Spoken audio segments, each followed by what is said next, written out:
welcome to the Blue Line here on WHVL. Penn State men's team making a return to Hockey Valley to face both Michigan teams. Mike Tressa and Andrew Kalista alongside you. And Penn State first facing Michigan, the only team in the Big Ten Conference they haven't played so far. And it was a great time for Penn State to make an impact in the conference. It would be an awesome time for Penn State to make a statement. They've never faced the most prestigious team in hockey. They're still looking for that elusive first Big Ten win, and what a way to make that statement and give the fans something to cheer about on home ice against the hated Wolverines. And if anything, these games would be exciting for the fans. Tons of scoring in this game, and that's exactly where we start in Game 1 against Michigan. Look who's back for the Lions. David Glenn taking the ice after missing 3 games with his bone marrow donation. Michigan striking first. JT Compher sends one from the boards. Eamon McAdam comes out too far to stop it, and Alex Guptill gets it, cleans it up, 1-0. Compher with a goal there. Then on the power play, Kenny Brooks out too far, gives Guptill the space to drive the shot home. 2-0 lead. Penn State can't convert their own power play. Dylan Richard coming up empty. 2-0 after 1. Second period, different start. Yuke Yuha races down the puck. Ricky DeRosa gets a shot. No, the rebound flicked in by Casey Bailey for his fourth. 2-1. Just over a minute later, Patrick Cowdice shoots the puck over, and Eric Scheid right in front, right place, right time, scores his team leading 11. Tie game. Penn State looking great as Connor Varley looks like he gets one past Zach Nagelvort, but this one would be waved off. Still a 2-2 game. That's where it unravels in open space. Andrew Cobb beats McAdam. That ends the freshman's day. 3 goals allowed, only 8 saves. PJ Musico comes in and same result. Can't stop Zach Hyman on the break. Michigan goes up 4-2 in just 3 minutes. Up 5-2, Zach Starr brings him closer. Follows his own shot around, gets the rebound, puts that in, great play around the net, but Michigan would add 2 more late goals and get the big 7-3 win. But this game was, the score at the end is 7-3. It was not a 7-3 game. It was a whole different game at ice level. And that game could have gone either way. It's a big battle trying to get that first one. It's something we all really want, and it's kind of eating away at us right now, and I think once we get it, it'll be a big weight off our shoulders. You get the feeling that getting that first win is starting to take a toll on the players. Game 2 would provide another opportunity for Penn State to get that win. Matt Scoff back in net for the Lions in Game 2. Would he give the Lions a much-needed bump? The answer would come early. Scoff stops Michigan early on in what would prove to be a very physical game. 5 minutes in, off the draw. Zach Starr is going to find this loose puck, watch him weave in. He's going to beat Nagelvort from the tough angle.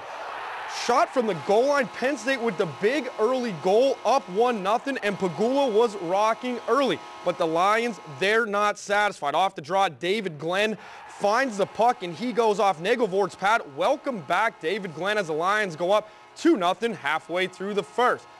Pegula still rocking. Penn State looking to avoid another collapse, and Scoff the Hoff is up to the challenge, stoning JT Compher with a nice butterfly save. Penn State keeps up the pressure. Scheid down to DeRosa, who then dekes the shot, and Casey Bailey follows with the snap shot through the 5-hole, and the Lions out to the huge 3-goal lead in the first period. Red Berenson, he is not happy with his team. The legendary Michigan coach makes the change. Nagelvort out, Racine in. Michigan looking to answer, but Scoffer's on his game with this quick glove save, maintaining the advantage.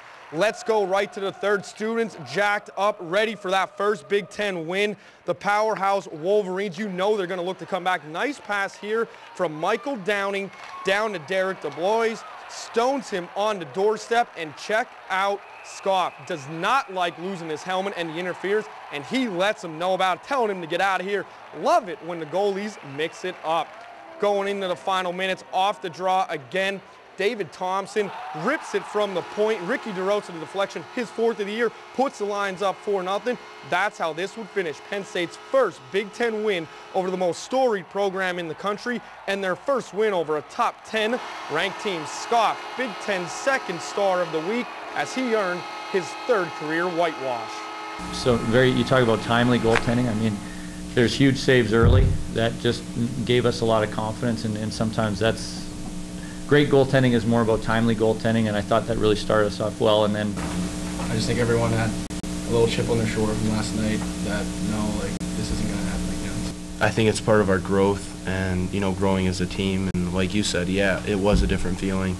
And, you know, we really came together as a team today. A good-looking series for the Lions. The recap board, Penn State and Michigan even on the scoreboard, and all the way down Penn State. More shots this time. They executed a goal for every 10 shots and winning the penalty and face-off battles. Big improvements in the conference for the Lions. Possibly the biggest improvement for the Lions was in net. Matthew Scoff was superb in Game 2, stopping all 32 shots that he faced, but it was really more about the timely goaltending that allowed Penn State to build that lead, and he gave Penn State its first shutout win since February 8th, 2013. Coincidentally, a 4-0 win over University of Alabama Huntsville. And that leads to our good from the series with Michigan, and right off the bat, Penn State, great to see them get their first win in the conference. Yeah, it was great by the Lions, and it really starts with the ability this weekend to get the scoring and converting on those scoring chances.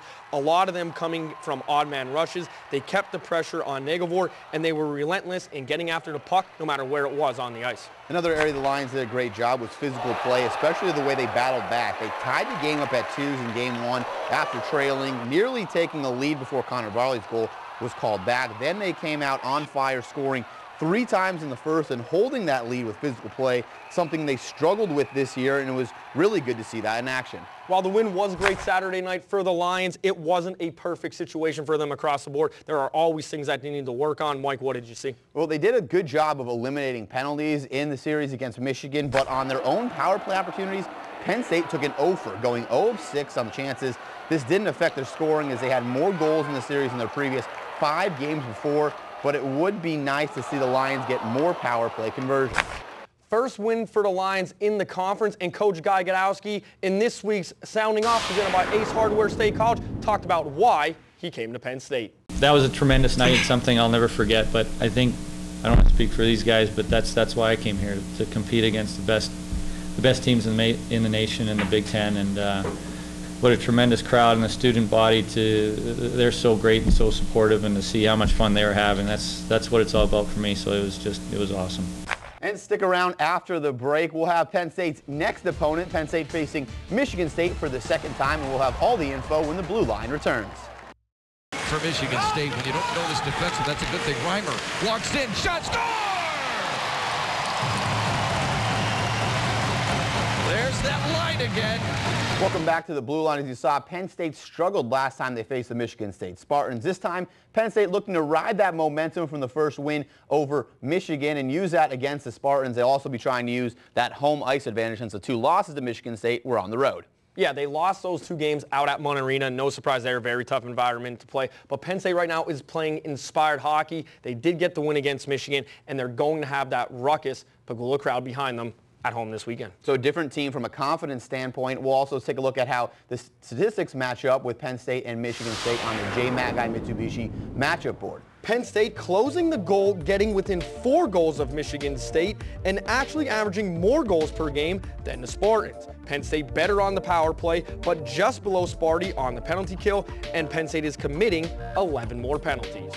Getting back to the last time these teams met, you saw in the highlights Game 1, Penn State was shut out by the Spartans, and goalie and Butler, Pennsylvania native Jake Hildebrand in Game 1. Then Game 2, the Lions were able to battle back to tie the game, but couldn't overcome a late Spartan goal falling 3-2. Coach Guy Gadowski on what the team needs to do when facing the Spartans again. We always concentrate on what we did, and even though we had a positive result, there's actually a number of areas that we have to improve on, and we'll pick a couple and work hard at them.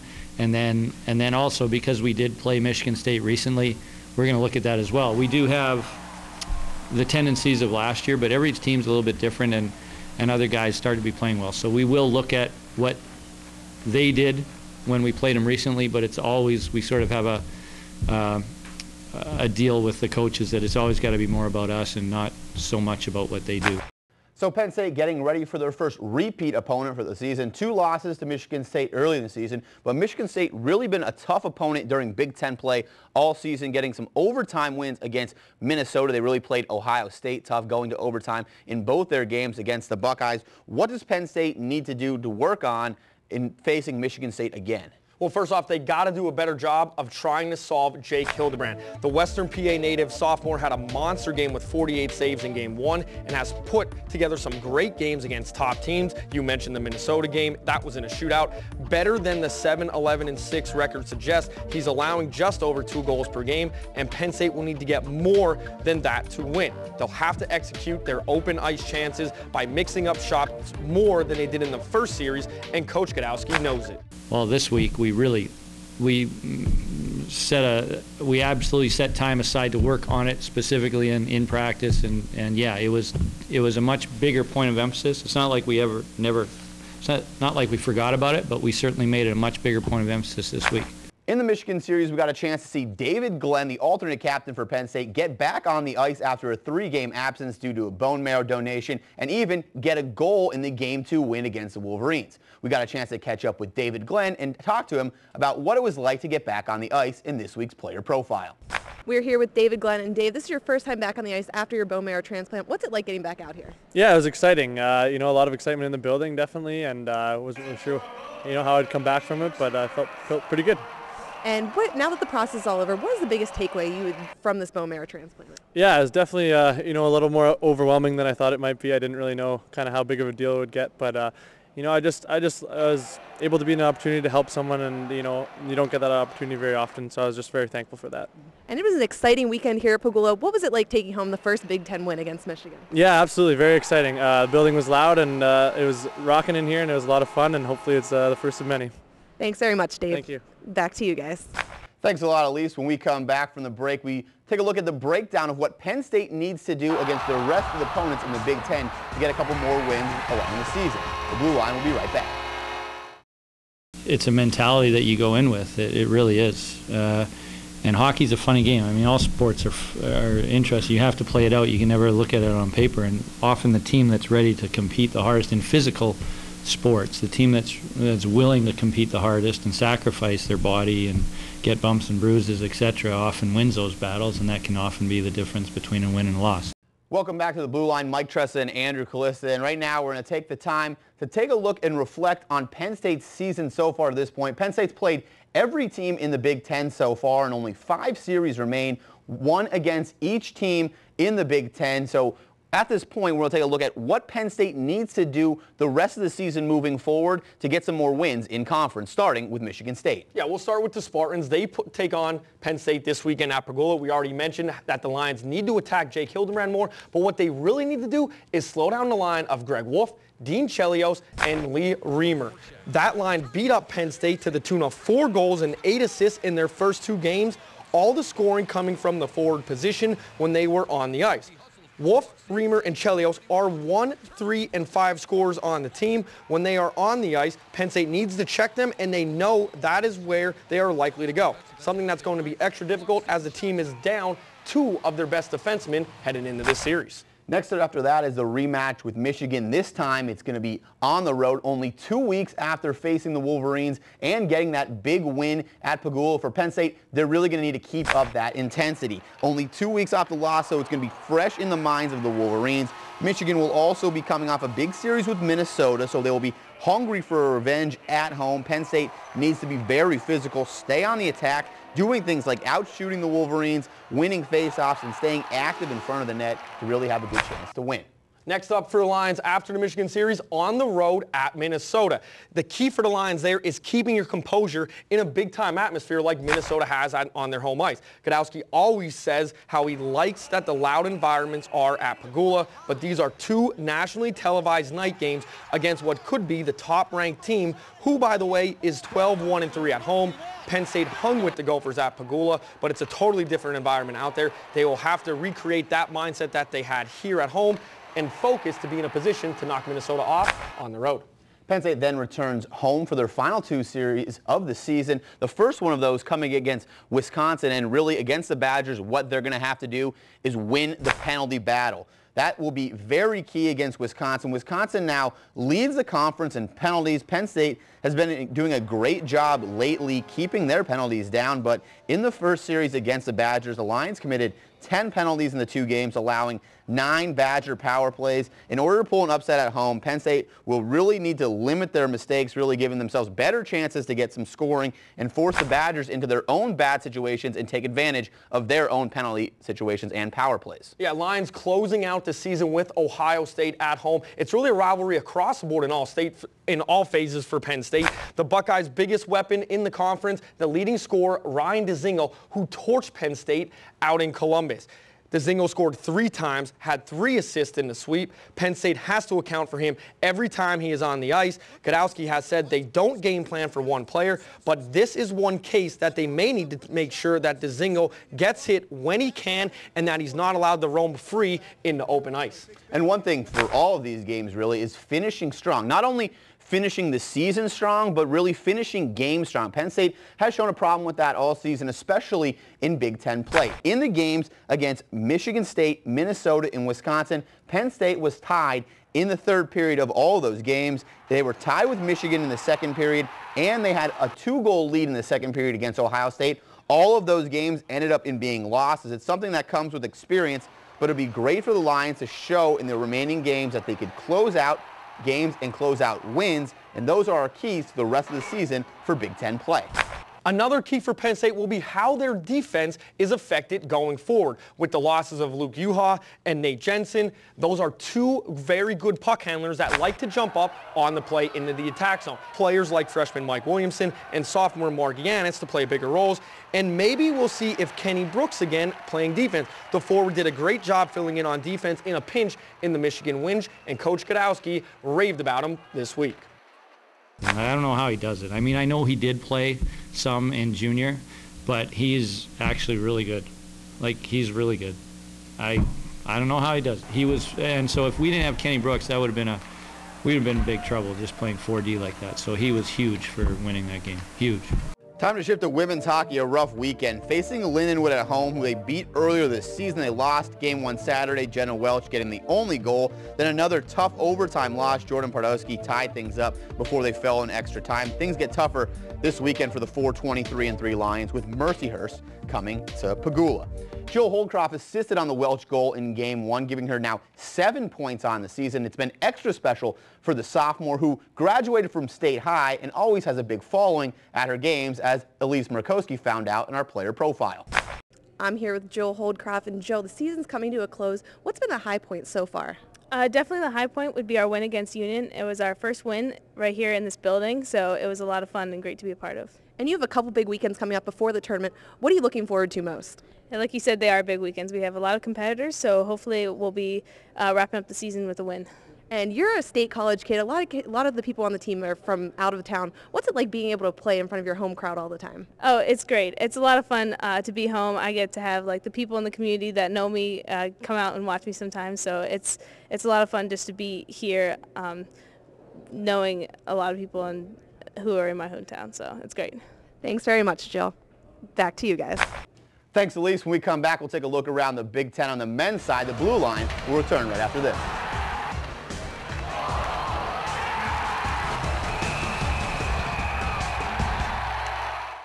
Everybody knows we're going the right direction, but to actually get over the hump is an additional validation of what we're doing. Welcome back to the Blue Line. Penn State finally on the board with their first ever Big Ten Conference win, and we're going to take a look at some of the big plays that got them there from this past weekend. We'll start with our Aaron's amazing save of the week.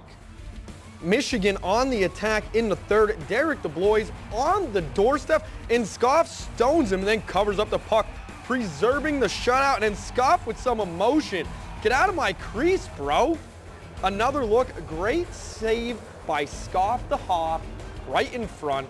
Love it when goaltenders show emotion. And for our Cove Crunch of the week, Game 2, Derek DeBlois not having a good week. Coming in and just gets destroyed by David Thompson after the shot. Thompson, nice job standing over and telling him whose ice it is. We'll slow it down for you. This may have been a message in Game 2 about the Wolverines coming into the Lions area to shoot, and it was well taken as the Lions get the shutout win. That brings us to take a look around the Big Ten. We already know Penn State got their first win with a split against Michigan, and we'll take a look at how the rest of the teams did this past weekend. Yeah, started last Thursday with another upset win as number 12 Wisconsin broke a third-period tie to knock off number 1 Minnesota.